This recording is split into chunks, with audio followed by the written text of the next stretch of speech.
ଜୟ ଶ୍ରୀ ଜଗନ୍ନାଥ। କ୍ରୋଧ ହେଉଛି ଏକ ଡିଆସିଲି କାଠି ପରି ଅନ୍ୟକୁ ଜାଳିବା ପୂର୍ବରୁ ନିଜେ ଜଳି ପୋଡ଼ି ପାଉଁଶ ହୋଇଯାଇଥାଏ।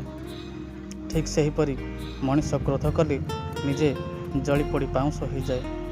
କ୍ରୋଧରେ କୌଣସି ନିଷ୍ପତ୍ତି ନିଅନ୍ତୁ ନାହିଁ, କାରଣ କ୍ରୋଧରେ ଏମିତି କିଛି ନିଷ୍ପତ୍ତି ନିଅନ୍ତୁ ନାହିଁ ଯାହାକୁ ଆପଣ ସାରା ଜୀବନ ଅନୁତାପ କରିବାକୁ ପଡ଼ିବ।